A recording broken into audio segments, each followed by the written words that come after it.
मैं ज्योतिर्विद डॉक्टर गजेंद्राचार्य, प्रकाशक विशाल ज्योतिष कार्यालय 20-3 बोधगया मठ, बैजनाथा कमच्छा, वाराणसी से यूट्यूब चैनल के माध्यम से आज अपने सभी सब्सक्राइबर लोग के लिए तथा संपूर्ण देशवासियों के लिए अपनी 25 रचनाओं में यह स्वर्णिम रचना बृहद ज्योतिष रहस्य है, जो कि 5151 पृष्ठों में शुद्ध हिंदी भाषा में 5 खंडों में विभक्त है।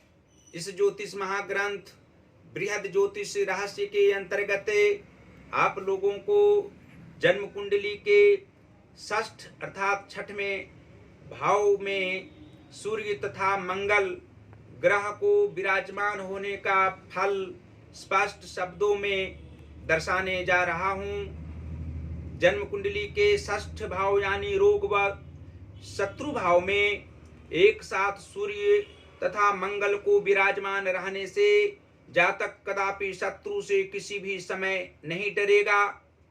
साथ ही रोग कोई विशेष रूप से नहीं होगा और आयु के 38वें वर्ष में साहस पूर्वक जातक स्वरोजगार में सफलता हासिल करेगा।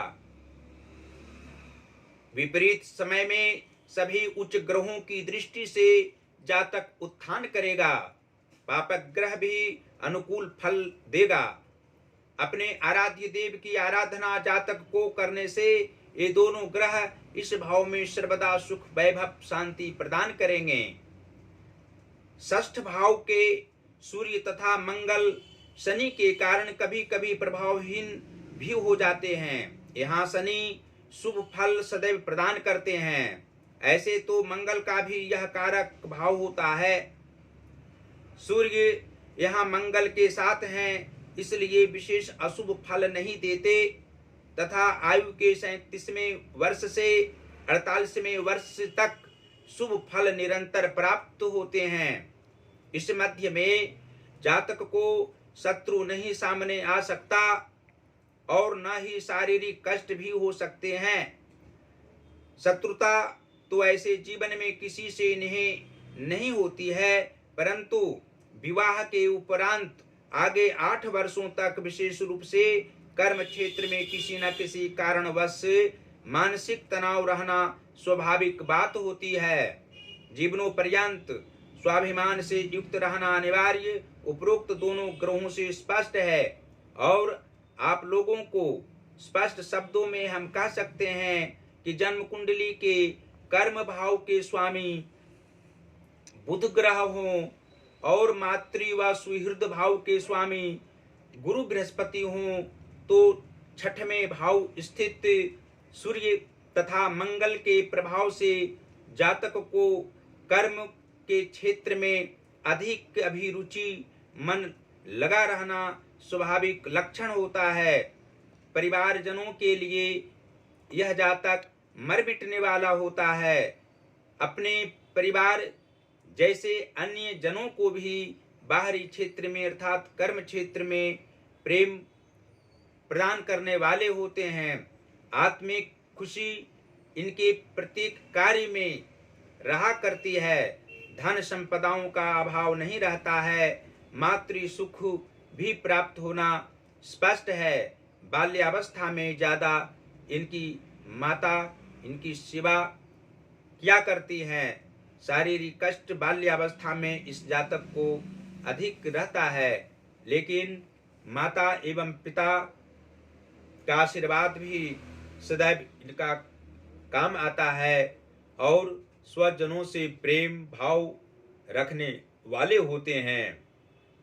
भाग्य भाव के स्वामी कुंडली में शुक्र ग्रह हों और सहज व पराक्रम भाव के अर्थात तृतीय भाव के स्वामी मंगल ग्रह हों, तो छठवें भाव स्थित सूर्य तथा मंगल के प्रभाव से भाग्यहीन जातक किसी भी काल में नहीं होना तथा अपने मनोनुकूल कार्य करने वाले ये जातक होते हैं। जीवन के उत्तरार्ध भाग में आत्मिक शांति प्रत्येक कार्य में इनकी स्वजनों के द्वारा प्राप्त होना भी लाजमी है और पराक्रम की भावना इनमें सदैव रहा करती है।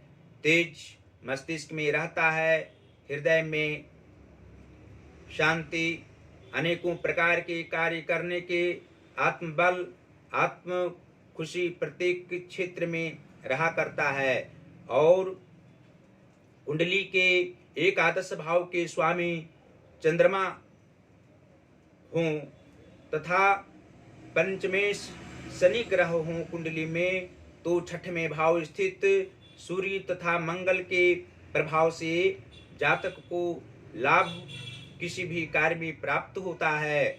इनके विचारों में उत्कृष्टता भरी हुई रहती है, सामाजिक प्रतिष्ठा प्राप्त करने की अभिलाषा इनमें रहती है और अपने कार्यों में दक्ष रहा करते हैं। संतान सुख अवश्य होता है। एक पुत्र होता है जो अधिक तेज और प्रतिभा संपन्न होना अनिवार्य है। अपने पुत्र सुख से ये जातक अभिनिहित रहा करते हैं और अंत में यह हम कह सकते हैं कि जन्म कुंडली के सप्तम भाव के स्वामी गुरु बृहस्पति हों तथा लग्नेश बुध ग्रह हों कुंडली में, तो छठवें भाव स्थित सूर्य तथा मंगल के प्रभाव से जातक को पारिवारिक क्षेत्र में आत्मिक खुशी प्रत्येक समय रहा करती है। पति पत्नी का सुख प्रेम पूर्वक प्राप्त होना सभी अवस्थाओं में निश्चित है। शारीरिक कष्ट की अधिकता नहीं रहती है। मानसिक तनाव रहने पर भी आत्मसंतोष इस जातक में रहने से प्रसन्नता पूर्वक समय निकलना लाजमी है। और धन भाव के स्वामी कुंडली में यदि शुक्र ग्रह हों तथा छठवें व आठवें भाव के स्वामी शनि ग्रह हों, तो जातक को सूर्य तथा मंगल के प्रभाव से निश्चित रूप से धन की प्राप्ति प्रत्येक काल में हुआ करती है और धन का अभाव रहने पर भी किसी भी प्रकार की चिंता इनमें नहीं रहा करती है। आयु कम नहीं होती है, लेकिन मध्यावस्था के उपरांत विशेष रूप से शारीरिक कष्ट होते हैं। उसमें जातक को आत्मिक दुख प्राप्त होता है और व्यय की अधिकता भी उस काल में रहा करती है। जन्म कुंडली के नीच भावों में यदि पाप ग्रह बैठे हों और शुभ ग्रह जन्म कुंडली के केंद्र में अर्थात प्रथम चतुर्थ सप्तम दशम एकादश भाव में नीच भावों नीच ग्रहों का वास हो, तो छठवें भाव स्थित सूर्य तथा मंगल के प्रभाव से जातक को मित्र सुख की प्राप्ति ज्यादा नहीं होती है और आयु के पूर्वार्ध भाग में सामान्य रूप से संघर्ष करना पड़ता है। उत्तरार्ध भाग में भी मानसिक तनाव अकस्मात आना लाजमी है। धन की अधिकता कभी कभी ज्यादा रहा करती है। गृह निर्माण करने वाले ये जातक होते हैं। मित्र जो इनके शत्रु होते हैं, वो मित्र के रूप में ही इनके शत्रु होते हैं और व्यय करने समय इनको चिंता नहीं रहती है। अंत में फिर आप लोगों को इस ज्योतिष महाग्रंथ बृहद ज्योतिष रहस्य को मंगवाने के लिए अवश्य कहेंगे, क्योंकि इसको मंगवाने से आप लोगों को ज्योतिष का ज्ञान अवश्य होगा। उस ज्ञान से आप अपने समाज का कल्याण करने में प्रसन्न रहा करेंगे। इसकी महत्ता को आप कब समझेंगे? जब अपने पास इसको आप प्राप्त करेंगे। इसको मंगवाने के लिए हमसे सीधा संपर्क कर सकते हैं। संपर्क का नंबर है, पहला नंबर जो व्हाट्सएप नंबर है 94512287 और 47। दूसरा नंबर है जो जियो का नंबर है 40 76 17 और 92। आप लोग हमारी सभी रचनाओं को गूगल पर भी देख सकते हैं। गूगल पर हमारा वेबसाइट है प्रकाशक विशाल ज्योतिष कार्यालय, उसको आप लोग सर्च करेंगे तो अवश्य ही हमारी सभी रचनाओं को पाएंगे, उसका लाभ उठाएंगे। और फेसबुक पर भी हमारी सभी वीडियो दी गई है, उसको आप लोग भली भांति देख सकते हैं, सुन सकते हैं, समझ सकते हैं। और जो हम वीडियो बनाते हैं आपके पास जो हमारी वीडियो जाती है उसको अवश्य ही आप लोग लाइक करें। जो हमारा ज्योतिष महाज्ञान चैनल है आप लोग उसको सब्सक्राइब करें, घंटे का बटन दबाना कदापि न भूलें और हमारी वीडियो को शेयर भी आप लोग अवश्य किया करें। भगवान श्री काशी विश्वनाथ जी आप लोगों को सदैव प्रसन्न रखें, प्रसन्नतापूर्वक अपने अपने कार्यों में दक्ष रहें, पारिवारिक खुशियों के साथ जीवन यापन करते रहें। धन्यवाद।